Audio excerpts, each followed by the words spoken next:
there, but here we go. This problem comes from 7.3. This is a proving an identity. The book calls it establish an identity. And obviously the left side looks more complicated, right? So we're talking about sine cubed plus cos cubed over sine plus cos. Anybody see something that can happen right away on the left side? You can factor out a sine plus cosine. Exactly. This is a factor one. I could also be thinking conjugate. I have a sine plus cos. I could do multiply by sine minus cos over sine minus cos, right? But the factoring is better here. So I get sine plus cos. Does anybody know this answer without me doing the synthetic division?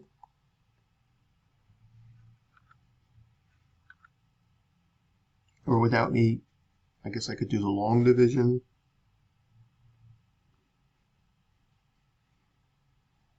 So this is sine squared plus sine plus cos squared, plus cosine plus cos squared.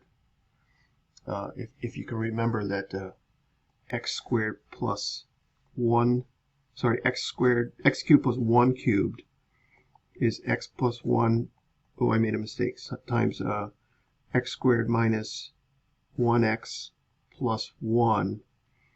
And if I turn that into, so this should be a negative here.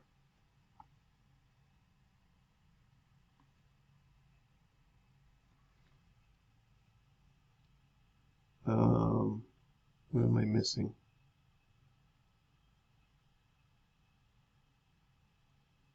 Nothing. Yeah, that's it, right? Yeah, that's it. So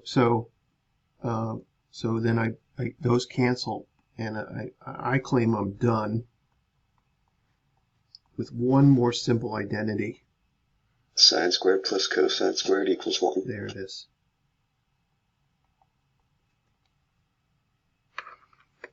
So Alan, I'm assuming it was the factoring piece. Is that? No, I don't mind doing the division. I don't know if I've ever done this before, but I'll try it. So I've got a sine cubed plus a cos cubed. And I think I might need some terms in the middle, but that's okay. So, but let me just put my cos cubed over here. So sine times what is sine cubed? Sine times what is sine cubed? Sine squared. Sine squared. So I'm going to give myself a little sine squared column. I think I need it. Okay. Now I'm going to come back and multiply, right, to both terms here. So I get sine squared. So I get sine cubed plus cos sine squared, right? And then I change my signs and subtract. So that first term always goes away, right? And now I have a minus cos sine squared plus a cos cubed.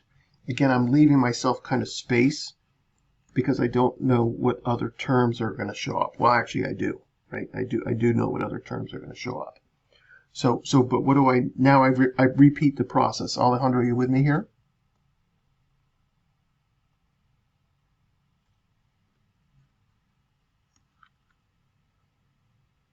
Is what I'm doing making sense? You can chat it. Yeah, okay, nice. So now I repeat the process. Sine times what will give me minus cosine squared? That's minus cosine. And you see that's what I have there, right? So then I come back and multiply, and what do I get? I get minus cosine squared minus cos squared sine, right? I'm multiplying to both of these again. And you see, I kind of, well, I've been doing this for a long time, but I knew I was going to get middle terms from it. That's why I keep kind of pushing that cos cubed over to the right, right? So now what happens, I change my signs and add. So I get a cos squared sine plus my cos cubed. And I think I'm okay now. You can see as I do things, I'm getting a sine cubed, cos to the 0, sine squared, cos to the 1, sine cos squared. You see my powers of sine are decreasing, my powers of cosine are increasing, right? And so now I rinse and repeat here again. What do I need to multiply here? Cosine squared. Cosine squared. So you can already see there's my quotient. So I get cosine squared plus cosine cubed, and when I change the signs and add, I get 0.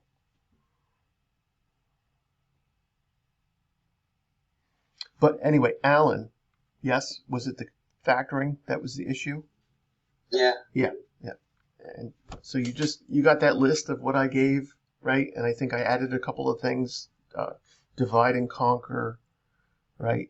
Things like little subtleties of what you might have to do, right?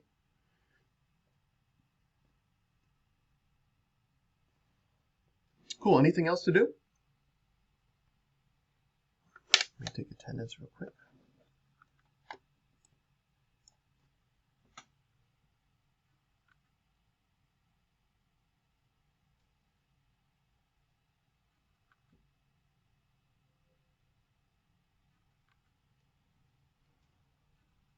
So the plan is Monday we'll be teaching, and I might be teaching from New Jersey. I don't know yet, but it'll make everything much better. I think we'll for sure almost be completely done with all the material you'll be tested on in the final by Monday, which is nice. Gives you lots of time to practice the final. All right, let's take a look at the things I posted for you.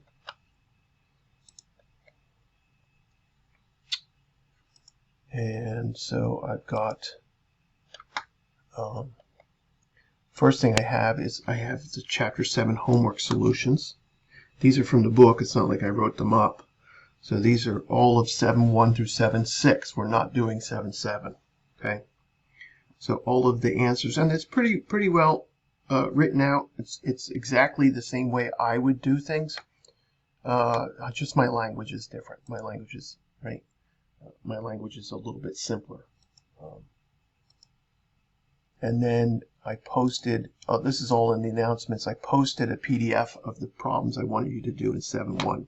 They're a little blurry because I took pictures of them. I screen captures. I opened the book. I took a screen capture, put it into Word. I chopped out the problems I didn't want you to look at, and then I had to stretch it out. And so things get a little blurry. So forgive me for that, but I think you should be able to see it. I just wanted to put it all together so it would be easier for you instead of having you go into Chapter 7 textbook and videos and then finding the textbook for 7.1 and then scrolling to the end of it. So I'm trying to make things as easy for us as much as I can for the rest of the semester. You are the sole survivors. Officially, I will fail 50% of the class. We do something called a DFW rate. D's, F's, and withdrawals are in my DFW rate. So officially, half the class is withdrawn. So it's not good, but what can I do about it? I can't just pass everybody. Some teachers do. So look up on Rate My Professor to find the teachers that just pass everybody and take them if you want. But it's not going to make you a good engineer. It's not going to make you a good computer science artist, you know. But do what you got to do. I feel bad for you. Most of you have even had at least a year of COVID learning in high school as well. So it's not easy. I don't think I could have done it. All right, so let's start with 7.1. First of all, let's recap what we need to know for our inverse trigs. What do we know about inverse trigs here? Restrict the domain. Nice. So I like to say that if f of x is sine of x on minus pi over 2 to pi over 2, right? Then f inverse of x is arc sine of x or inverse sine of x on minus 1 to 1. So if you notice there, I'm stating the domain of the function. I'm stating the domain of the inverse, and then I can think about the range of the function or the range of the inverse, right? Because I know they switch, right? Is that making sense? And I know where my restricted domain is for sine, right? It's here. And I can see it continuing in both directions, right? And I also know my quadrants that I'm dealing with are 1 and 4, so I want my triangles to be here, right? And I can see the whole bow tie nonsense, right? I can see the rest of those triangles that I might use for sine, but I know I can only use the ones in quadrant 1 and 4. How is this? We okay here? Yeah, makes sense. Nice. Good. We have the same for, essentially the same for tangent, right? So if f of x is tan of x on minus pi over 2 to pi over 2, then f inverse is arctan of x on minus infinity to infinity, right? And the key here is really that we're looking at that tangent function, right? It's got those vertical asymptotes, right? So same picture though for my bow ties, right? I need to be in 1 and 4 for the tangent function. And the one that's a little different is the inverse cosine, right? If f of x is cos of x on 0 to pi, then f inverse of x is arc cos of x on minus 1 to 1, right? And we're looking at, remember that cosine curve is 1 to 1 in quadrant 1 and 2, right? And so we're looking at the bow ties in quadrant 1 or 2 for cosine curve. Why is it quadrant 1 and 2 for tangent? For cosine. For cosine. Yeah. So if I look at the cosine curve, right? There's my cosine curve. Not perfect, but you see it's if I just remember it's even, so it's doing this over here. If I take quadrant 1 and 4, it doesn't pass the horizontal line test. Right. And so we're always trying to take a piece of the function that's closest to the origin. Okay. Okay, so the restrictive domain for sine is negative pi over 2 to pi over 2. For tangent is the same thing, and then for cosine it's from 0 to pi. Yes, and so all of this on our formula sheet, right? Mm-hmm. This whole page on our formula sheet, right? And then we should be fine. Good, so let's look at that PDF. Instead of me having it show it to you on the screen, can you all just be looking at it on your own? It makes it a little bit easier to me that I don't have to juggle showing this. I can just put it up on my other screen, and it just makes it a little bit easier for me. Is that making sense what I'm asking? I'm asking, can you all just be looking at this at the same time I'm talking about it, so I don't have to show it? That's what I'm asking, because I don't want to have to. I have to always take photos with my phone. I don't feel like doing that because I have memory. I have a good memory and I have a bad memory. Good memory about things, but when I look at a problem and I go to write them down on the next page, I forget. I don't know why. I feel that. I can remember every song I've ever listened to. Yes, exactly. And then there's some things you just can't remember, right? All right, so let's look at... You tell me your name and it's in one ear, out the other. Yeah. Audio, yeah, definitely I would say just hearing something's hard for me to remember it. So 15 to 26 here, anything look interesting to anyone?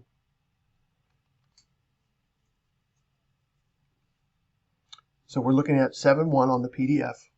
I've got problems 15 to 62, 26, and then 39 to 62. right? And we should be able to do all of these from Monday's lecture.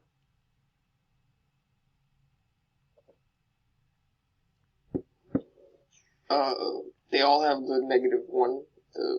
Well, they're all inverse. Yeah, they're all arc sine, Yep. arc cosine, arc tan. Yeah, no, but I'm saying which one do anybody want me to do? I'll just pick one.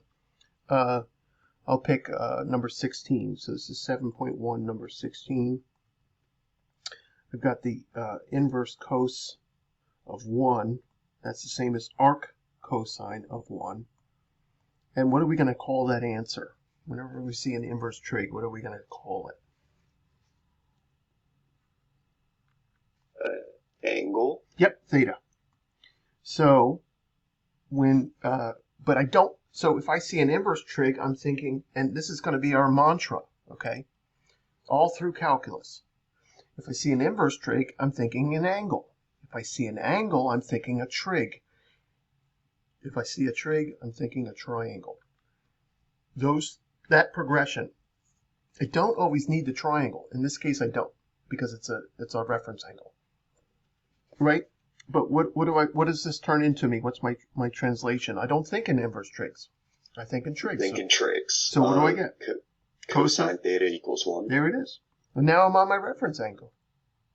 Right? Now I'm on my table. I don't need to think about this at all. Right? Theta is what? When does cosine equal to 1? 0. It's 0. Let's take a look at the answer sheet there.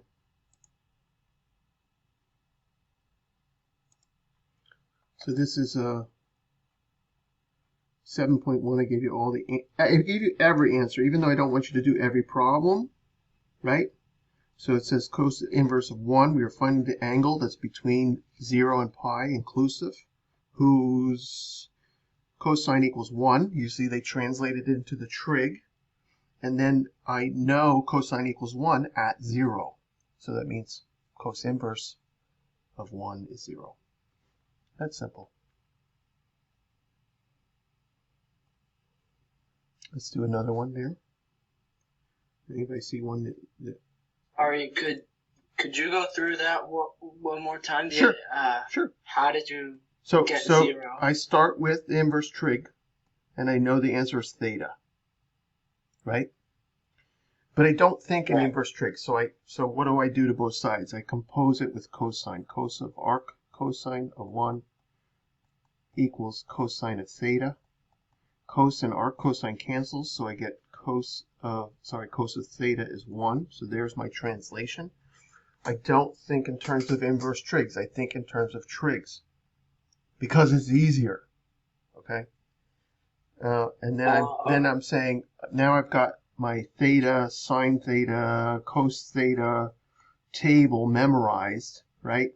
0, 1/2, rad 3, rad 2 over 2, rad 3 over 2, rad 4 over 2, and then cosine reverses, right?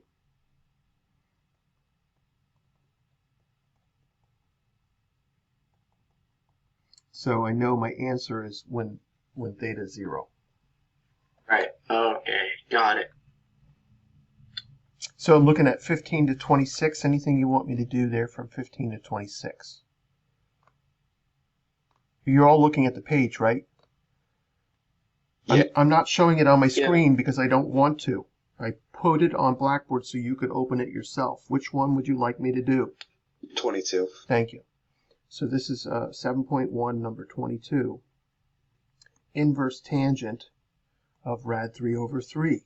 I'm already thinking of where does tangent show me a rad 3 over 3 on the table, right? But so I call this answer theta, but I don't want to think in inverse tangents. I want to think in tangents. So I know tan of theta has got to be rad 3 over 3. Now I'm thinking of that table. Where do I get a rad 3 over 3 from the table at theta equals pi over 6? That's simple, done. These are very easy. These are very easy. Can really just do them in your head. Yes, but not in a few minutes. Yeah, once we start getting away from the reference table, that's where I got stuck. Exactly. So, but it's the same process, and the mantra is inverse trig is an angle. The angle gives me a trig. The trig gives me a right triangle. And that's going to be the key, especially for the problems we're going to do in Calc 1. If I see an inverse trig, I got to see an angle. If I see an angle, I see a trig. If I see a trig, I see a triangle. Okay? Anything else there in that first group? Number 15 to 26. Nice. So the next one takes us into the place where we have to start drawing pictures. When we have a reference angle, we don't have to draw pictures. Okay? So, but the very next set of problems, number 39 to 62, we most likely have to draw pictures. So I'm just going to go for number 39 here. So this is 7.1, number 39. I've got the inverse cosine of the cosine of 4 pi over 5. Now, I've got to be careful here. I've got to be asking myself, can these two just cancel each other out? Well, I've got to make sure I'm thinking about the domain and which quadrants the arc cosine works in, right? So I've got to be thinking about which quadrants the arc cosine works in, right? So I know from my cosine curve, right, I can work in quadrant 1 and 2. And I know that pi is my cutoff, so 4 pi over 5 is short of that, isn't it? Right? So I'm down there somewhere on my curve. Right? You with me? Yeah, and so the two can just so now cancel out. So the two just cancel in this particular case, so 4 pi over 5 is the answer. If I'm within the domain of the restricted cosine, if I'm within the domain of the restricted cosine, and cosine is my interior function, then the two just act as pure inverses and cancel each other out, and I get the argument. I get my wrinkly dollar bill back from the soda machine, right? But let's look at one where that's not the case, right? Can you do 40? Yeah, sure. 40 is also just a quick 48. 48. 48, sure.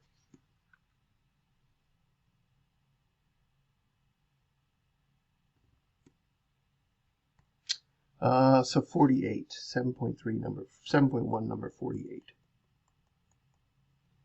So the inverse tan, or arctan, of the tangent of minus 10 pi over 9.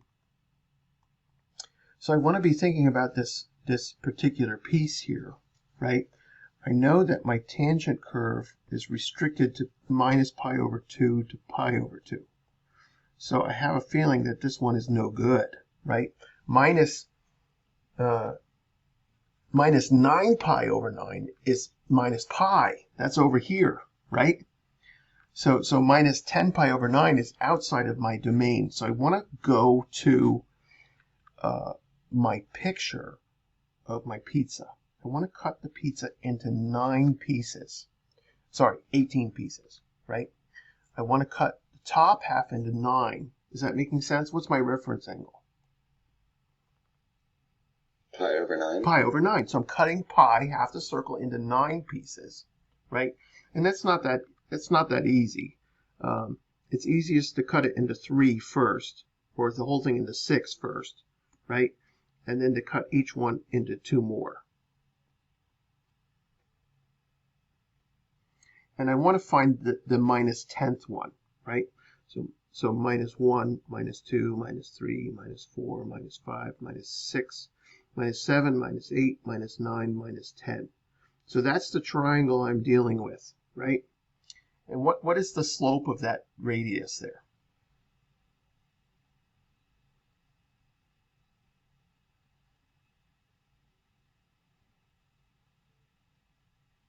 Positive or negative for that hypotenuse? Is that positive? Really? No, it's negative. Negative, right? You can see that letter N. You see that letter N with the hypotenuse for negative slope. So I need the same slope, but in the quadrant that I can use for tangent. Remember, tangent is quadrant 1 and 4. Why do I know that? Because I've got it on my formula sheet. I've got it memorized. So in this quadrant 2, tangent is the same value as in quadrant 4, right? And what is my value there? What value do I get from that triangle? Negative pi over 9. Negative pi over 9. So this is tangent, inverse tangent of the tangent of minus pi over 9. And now, guess what? They cancel. So I get minus pi over 9. Let's look at how the book answers that one. So I'm just going to show on my screen the solution there. This is number 48, right? So 7.1, number 48. These are not blurry because I got them right from the publisher. But they won't let me give you the book, so I just stole it. It's a little bit more wordy what they're doing, and so and that again, that's my job. My job is to translate to you what the textbook is trying to say in the easiest way I can say it. That's what I think my job is. I'm trying to make things easy as I can. Oh, Brandon's here. Good morning. Alex is here. Good morning. Retaking attendance real quick. So I'm just trying to say it the easiest way I can, and really you can hear I need a couple of things. I need that mantra. Inverse trig is a theta. Theta gives me a trig. Trigs give me triangles. Then I need to know this one page I wrote out on inverse functions. I need this particular page on my formula sheet. You're definitely running out of room on this formula sheet, but don't get rid of it. Right? You're going to need it.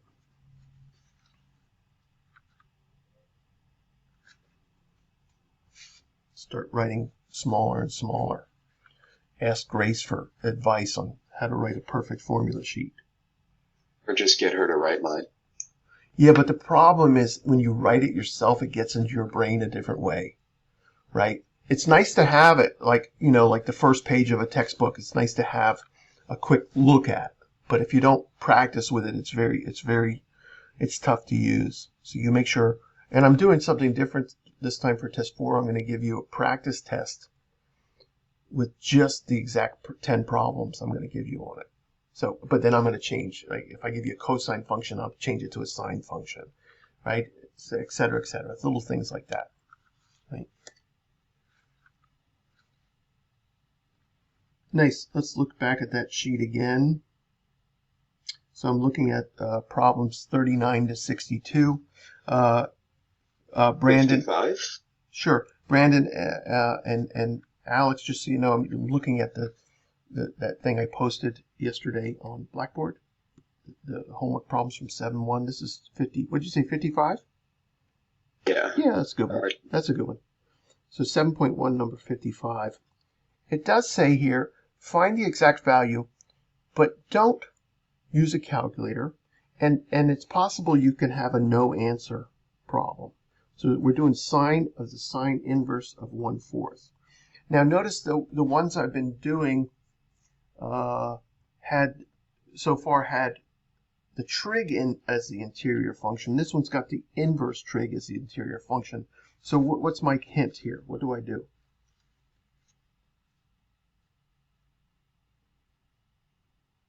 What's my mantra? Think in angles, think in trigs. Nice. So theta is the arc sine of 1/4, which means sine of theta is what?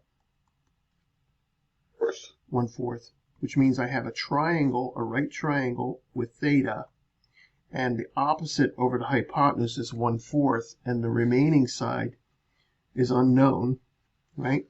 But I know a squared plus 1 squared is 4 squared. So I know a is the square root of 15. 16 minus 1, right? Everyone okay there?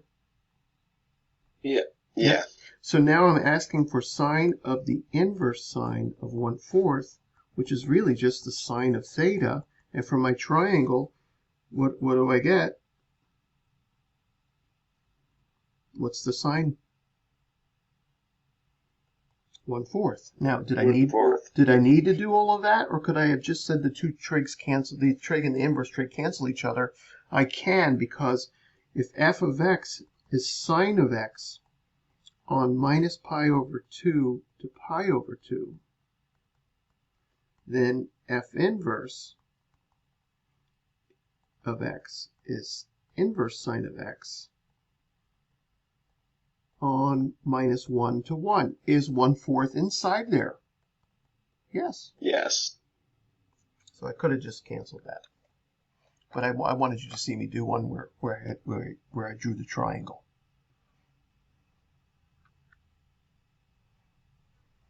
Nice. That was 7-1. Let's move on to 7-2, unless there's something else anybody wants me to do there in 7-1.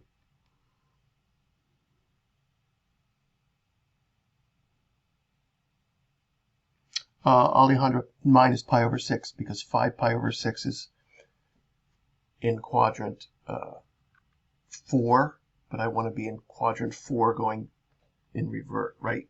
I want to be close to the origin.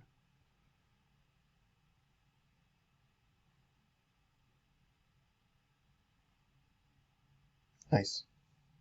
Anybody else? Anything else in 7-1?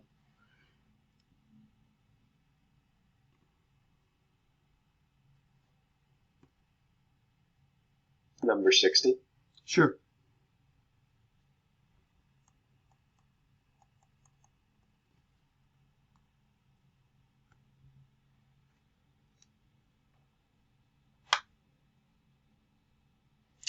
I have sine of the secant of u. Oh, these are good. I don't wait. Where am I on? Oh, I'm on 7-2. Sorry.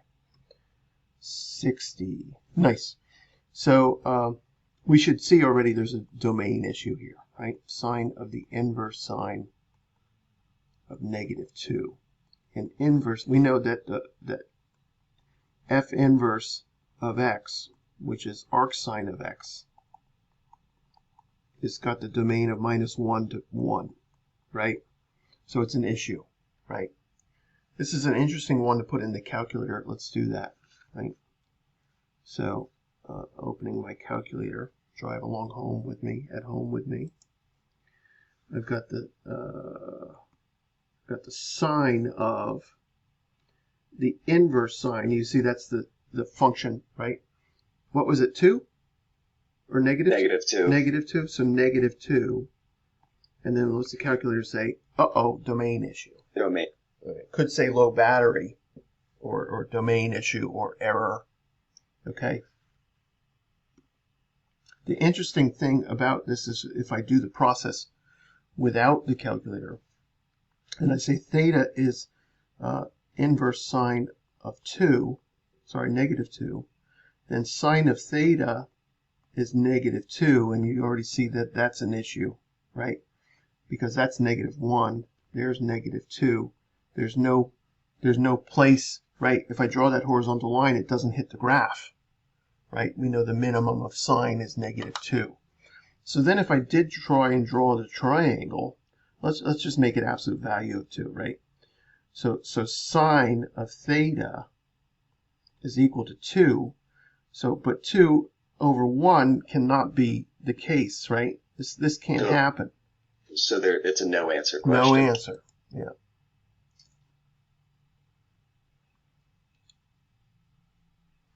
Now, am I going to ask you a question like this on the test? No, it's going to be inside of a problem, right? But you still have to use the book to give you the little baby step problems, the easy problems, so that when I give you the most difficult problem from this section and it gets to this part, you still can handle it, right? And that's basically what a textbook does for you, and that's why you have to eat every textbook you get, because the textbook will walk you through little tiny questions that help you build an understanding. And then, because I am only asking you 10 questions on a test, can I ask you, look at how many questions are in this section of the book. Can I ask you 3 of these? No. I don't have time to ask you 3 of these. But when I ask you my question, it's going to eventually unfold to little pieces that the book walks you through. right? So you must read your book. In calculus, please read your book. Please read the book. You should read the book before you get to class. So tomorrow, first class, you're doing section 2.1 in Calc 1. You should have read 2.1 and 2.2. Even if you're going, that little symbol thingy equals pi over 2, and even if you don't know what the hell you're saying, you should read the book, because when the professor starts writing it up, you go, oh, that's how you say it. Oh, I get it now, right? So you have to learn to read the book. You will have teachers that do nothing, and in that case, you're teaching yourself. That means you're reading the book. You're going to get your Shawm's outline I told you about. So if you're a physics student, or if you're taking a physics class, if you're a computer science teacher, you're taking that linear algebra class, you want the Shawm's outlines, because they break down every problem you'll do. They show you how to do every problem. And the advanced linear algebra will show you how to do the proofs. Okay? All right, let's move on to 7.2.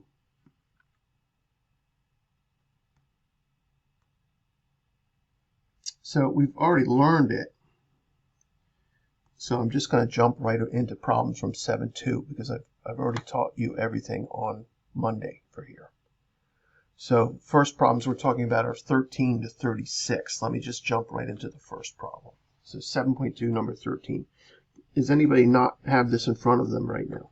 And I don't have your picture open, so let me look at you. Does anybody not have this page in front of you, or not know where it is?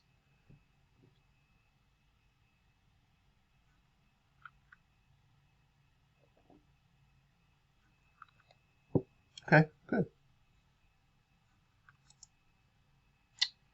So 7.2, number 13, says the secant of the cos inverse of 1/2. And we've got a mantra. Our mantra is, when I see an inverse trig, I'm thinking theta. And when I see theta, I'm thinking a trig. And when I see a trig, you're thinking drawing of a triangle. And cosine is adjacent over hypotenuse. And the other side is what? Square root of 3? Is that okay? I did that pretty quick. But square root of 2 squared minus 1 squared is 3. And then that's 8, right? I'm doing the Pythagorean theorem in my head. I'll do it slower. 1 squared plus a squared equals 2 squared. 1 plus a squared equals 4. A squared equals 3. A equals square root of 3. Plus or minus square root of 3, but since I'm, if I have a positive, right? I remember inverse trigs are all positive in the first quadrant, right? So I know I'm in the first quadrant, right? Does that make sense? Remember, yes. Inverse sine is in quadrant 1 and 4. Inverse tan is in 1 and 4. Inverse cosine is in 1 and 2. So everything, right? Everything has a positive value in quadrant 1 when I'm dealing with inverse trigs. Nice. So now I have it done. This is easy. Secant of the inverse cosine of 1/2 is really secant of theta. But I don't think in terms of secants. I think in terms of cosines. So I'm looking at 1 over cos of theta. And 1 over cos of theta here is 1/2, so my answer is 2. Could I have taken a much shorter route on that? Yes. What would have been my much shorter route? I could have just gone right away to 1 over cos inverse of 1/2, and then I know my cosines cancel, so I get 1 over 1/2 or 2. So I could have done that quicker, but I want you to see this process, because it's that process that we're going to need in Calc 1. You see an inverse trig, you got an angle. You see an angle, you got a trig. You see a trig, you got a triangle. Answer the question. Easy. Easy and fun. Fun if you're a nerd. If you're not a nerd, I don't know why the hell you're in this class. If you're not a nerd, I don't know why you're going to be an engineer. You better be a nerd. You're going to be doing math and physics classes and engineering classes for at least 3 more years. Professor, yes. Could you explain the last line again? Yes. For me, so this was my original problem, right? but I don't really want to think about an inverse trig, so I change it to a theta. Okay. And then I don't think it's secants. I want sines and cosines really. So I change it into cosine. Remember, secant is the reciprocal of cosine, upside down, right? Right. And then we already got cosine. Yep. Theta. Nope. Makes a lot more sense. Thank you. Yeah. It's easy, but you got to get in there. Look, driving, parallel parking is easy. But you can't just watch someone do it. You have to get in the car and start with the orange cones, right? You start with the orange cones. That's starting with the homework. You don't go right away to the test and do it the first time. That's starting with real cars, right? And you bump one or scratch one and you take off and find a, head-in parking only down the block.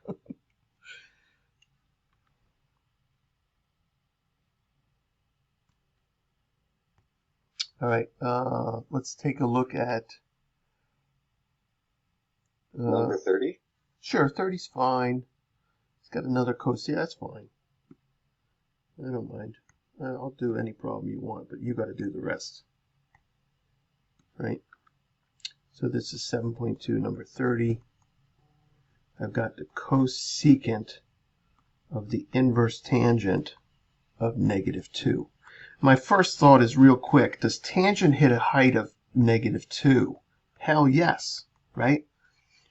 So I'm not worried about that I have a domain issue here. Does that make sense? Even though it says inverse tan of -2. Remember, I'm going to eventually be thinking of tan equal to -2, right? So, so this looks fine to me. So it looks like I'm going the triangle route.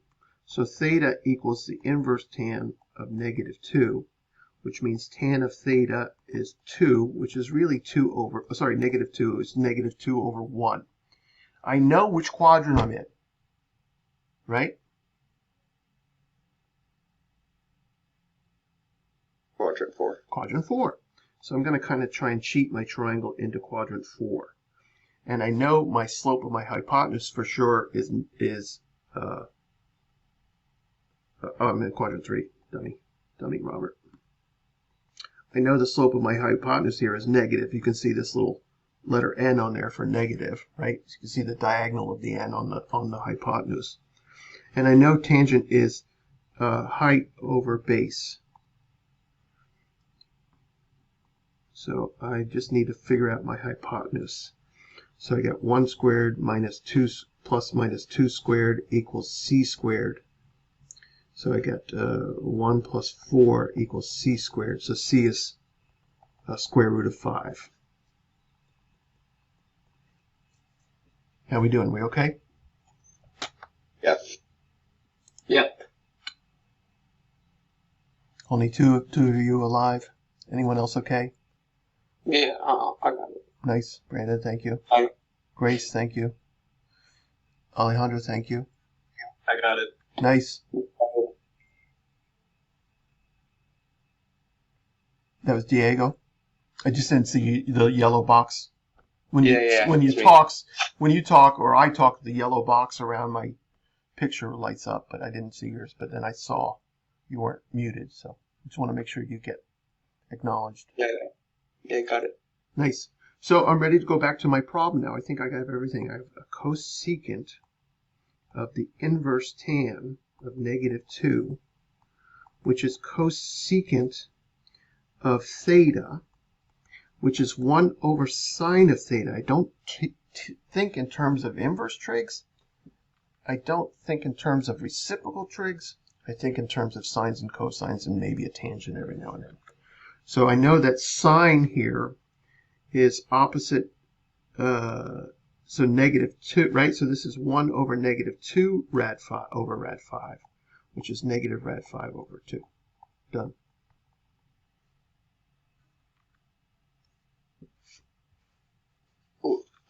What is the final answer? I just can't. Okay, negative rad 5 over 2, yeah. A little sloppy.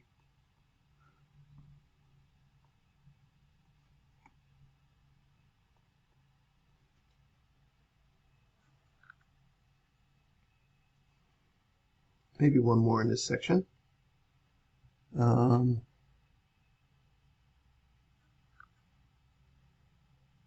This is number 35.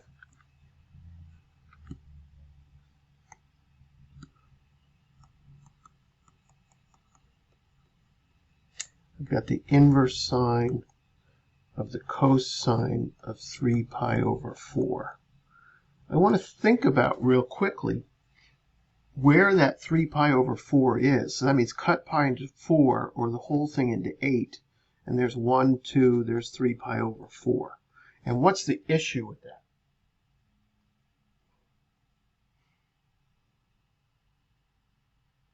It's out of arcsine's domain. Exactly. I need to be in quadrant 1 or 4 for inverse sine here. So in this particular case, I'm just going to follow my drunk Aunt Sally, right? Just going to follow my drunk Aunt Sally, and that is what? Parenthesis first. So I just want to be thinking of cos of 3 pi over 4, right? Cos of 3 pi over 4 is what? Plus or minus, which one? Plus or minus pi over 4. What's cosine in this quadrant? All students take calculus. What's cosine in quadrant 2? Negative. So I need the negative cos of pi over 4. And that's minus rad 2 over 2. And now I can say that, okay, sine inverse of cos of 3 pi over 4 is the inverse sine of minus rad 2 over 2. So now I know I have to be in this quadrant, right? I have to be down here, and that is what? Minus pi over 4. Right? Because remember, inverse sine will only give me answers in quadrant 1 or quadrant 4.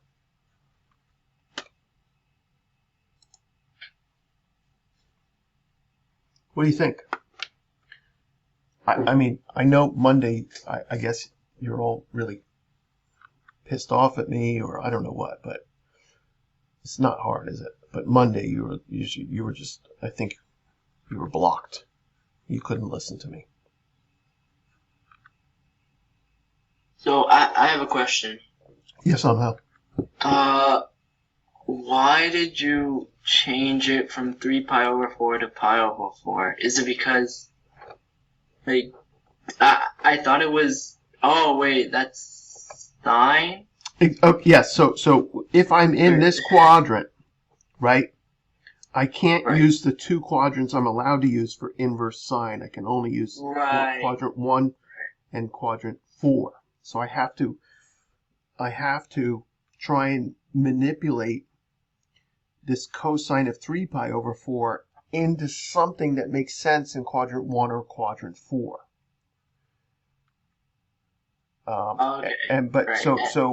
So the idea here is that if I can just manipulate the inside, like drunk Aunt Sally says, then try that. See what happens. Okay.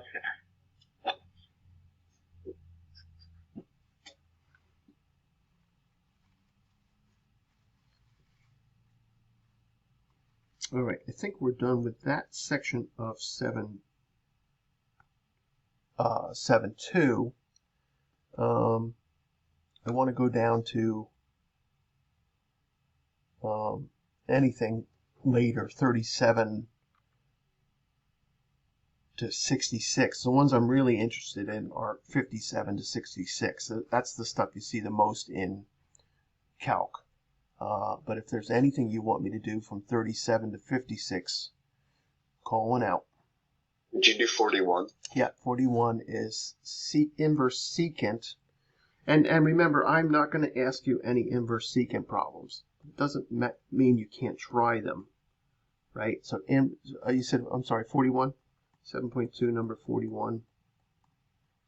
I'm going to keep everything to trigs, sine, cosine, and tangent, and those inverses. But this is fine. It's inverse secant of 2 rad 3 over 3. Okay, so, but we don't think in terms of inverse tangents. The inverse tangents to us are thetas. So that means I know that the secant of theta is 2 rad 3 over 3, right?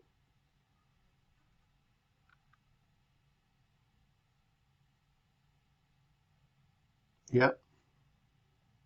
But I don't think in terms of secants. I think in terms of cosines. So 1 over cosine is 3 over 2 rad 3.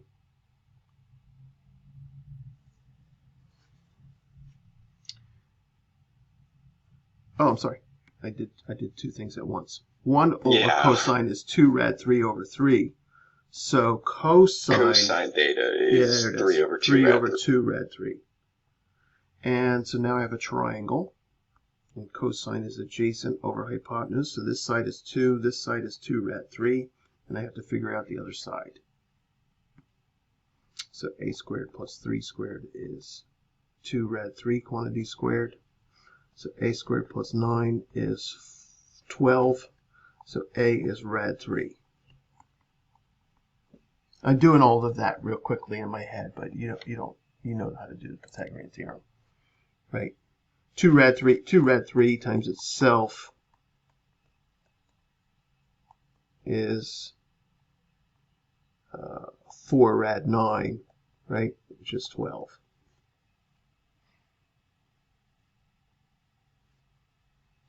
So now I know my answer. Do I know my answer? I don't think so.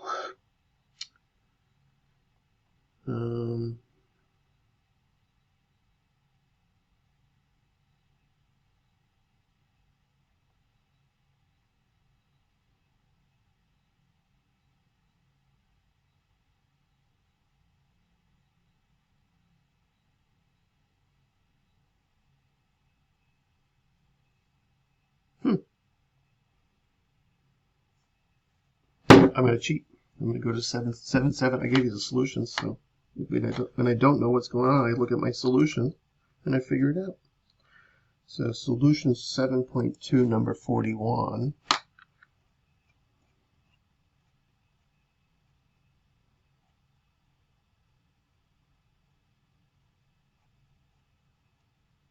It's one document only, sorry.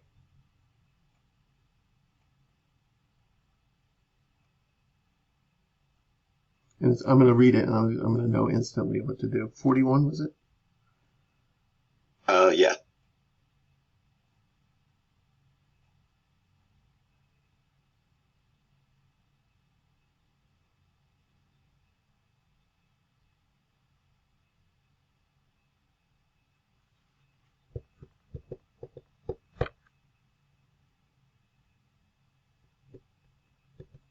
Okay, pi over 6 is what they got. I don't know why I'm not seeing that. Is it because we didn't rationalize? We didn't rationalize 3 over 2 rad 3. Cos of theta is 3 over 2 rad 3, which is 3 over 2 rad 3 times rad 3 over rad 3, which is, 3 rad 3 over 2 rad 9, which is rad 3 over 2. Reference angle, pi over 6. Sorry. I didn't need to go to the triangle on that one. And sometimes you don't, okay? Even in Calc 1, you'll go and get the triangle before you start doing the problem. And you start doing the problem and you realize, oh, I don't need the triangle. So what's the thing I'm trying to, I went somewhere and it didn't help, right? And then I looked into my answers and I said, oh, it's a reference angle. They got a pi over 6, so maybe I'm just missing something simple, and I should have rationalized, and then realized it was a reference angle. But this is how we learn. This is how we learn to answer questions, by making mistakes.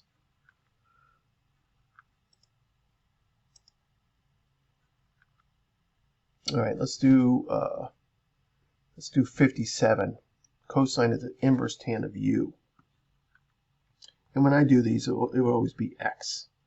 So this is 7.2, number 57. These are the ones that are real important that you can do. Cosine of the inverse tan of x. Any variable you want, right? But again, here's my mantra. I know that theta is the inverse tan of x, which means tangent of theta is x, or better yet, x over 1. Because when I draw the tangent, the triangle for tangent, I want to be thinking height over base, x and 1. Then I want to find the hypotenuse using Pythagorean theorem.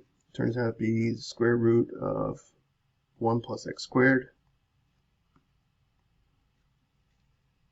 Anybody need to see that Pythagorean theorem?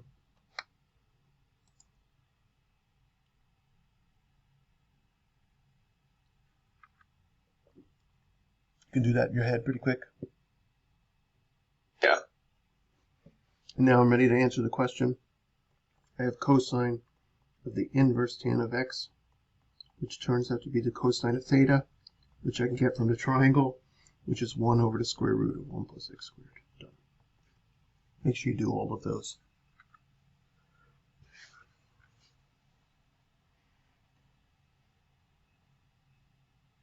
Are we allowed to leave the radical in the denominator?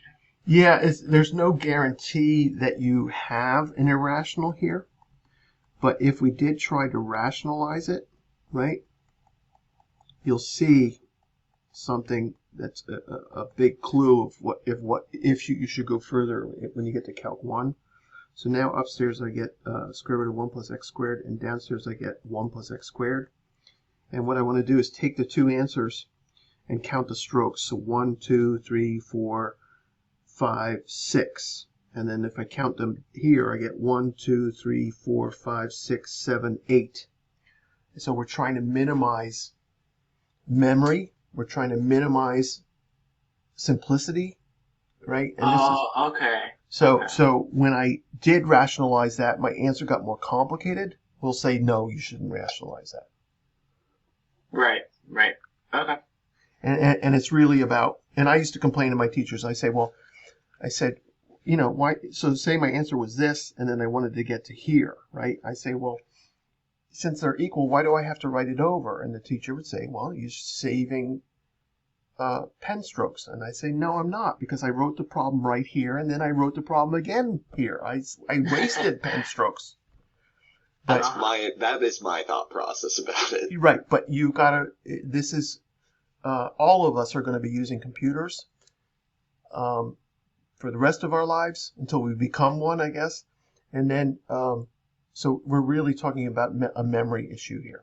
And that's the art of mathematics, is we want to try and say the most we can in the shortest way possible, right?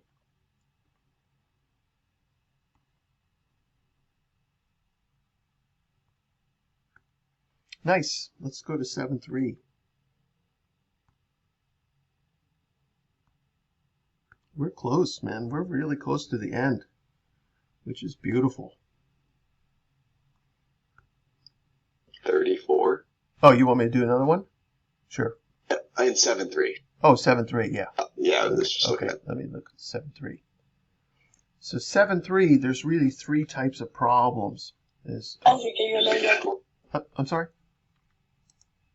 I think just yes, dear. So the answer of the previous question, like, is, what would it be?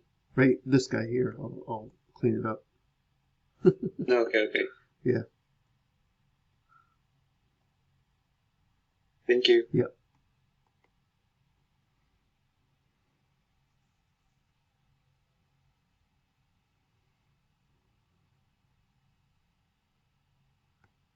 So I'm looking at 7.3. 7.3, you got to remember there's three types of problems, really four. A single trig, more than one trig where I have to factor, or a quadratic.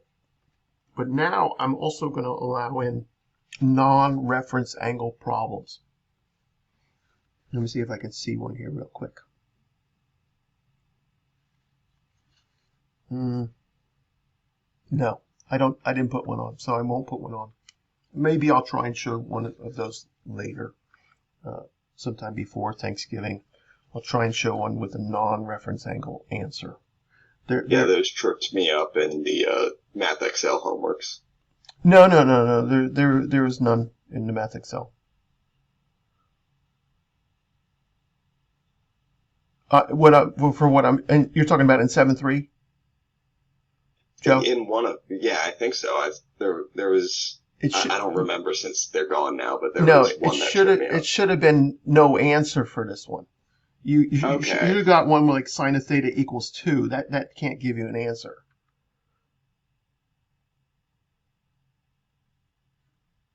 you would have gotten like sine of theta equals 2 or cos of theta is 1/2. And so this one doesn't give you an answer. You can't do it. Sine is at most 1. So there are some of those in there. But I'm talking about ones where I got sine of theta is 3/5. Okay. That one I'd have to use an inverse trig on it. I mean, I'll just, don't write this down. So what if sine of theta equals 3/5? Okay. Well, I want to picture my quadrants. And so this is a height of 1, so 3/5 is around here, right? And I can see I should get an answer in quadrant 1 and quadrant 2. Everybody with me? Yes. Good. Yeah. But this is not a reference angle. So in order to find theta, remember I'm trying to find theta, I have to know that theta is the arcsine of 3/5. Right? So that's my first answer, arcsine of 3/5 plus 2k pi. Right? Because I'm going to get that answer again over here.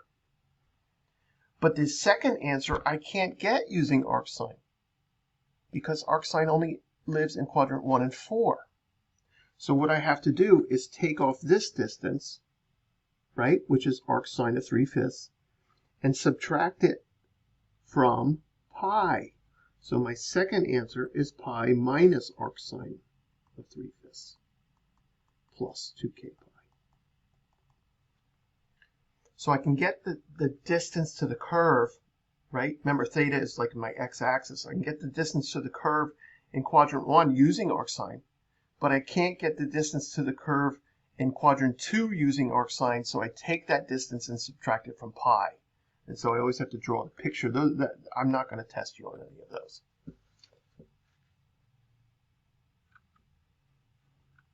Even though I had to do it as a student.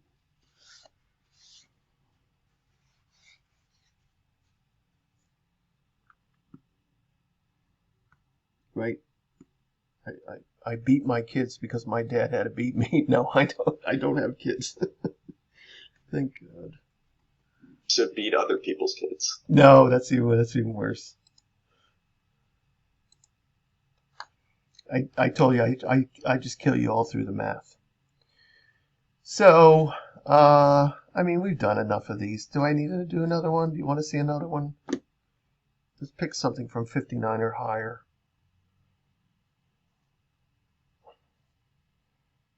Anybody? 7 point. Yes, 67. 67. What, Diego? Was that Diego again? What would you say? Who was that? Who was talking? No, it wasn't me. Who was asking? Was it Alan? I said 67. Yeah, I heard someone else too. That I want to make sure.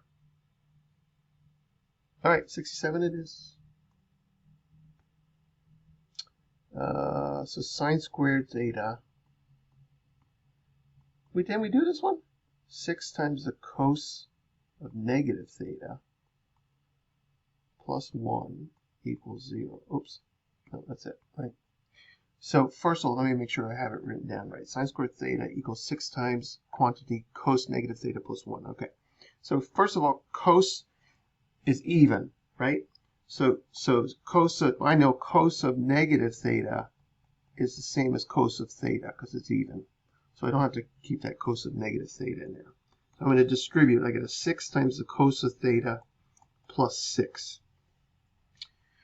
I think it's quadratic because I have a trig squared and a trig and a constant. So I'm going to change my sine squared to 1 minus cos squared.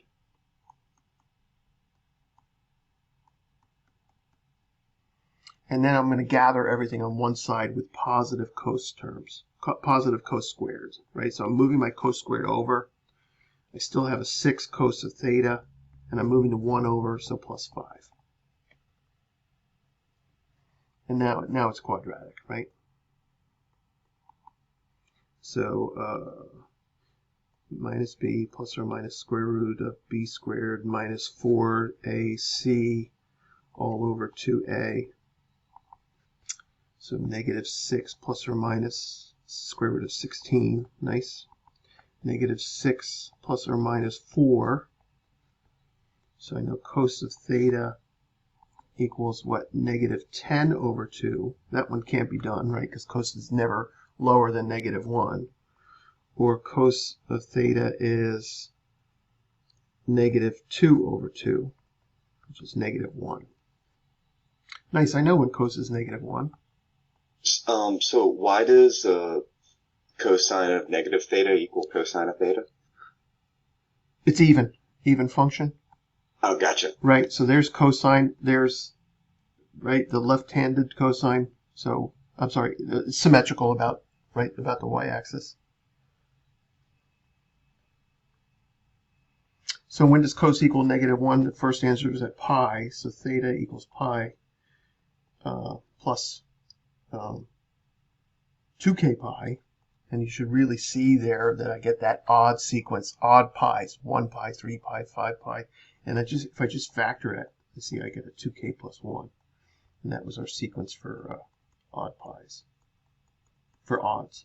Right?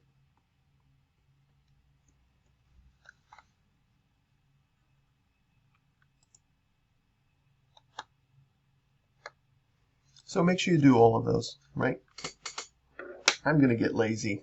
I'm going to get lazy, and I'm going to be like, oh God, if I fail 75% of my class, so I'm going to get lazy. I'm going to get lazy, and I'm going to say, let me pick one exactly from the homework, and then if you can't do it, then I have no problem failing you. If you can't do the problems we are supposed to be able to do, I have no problem saying you should repeat the course, right?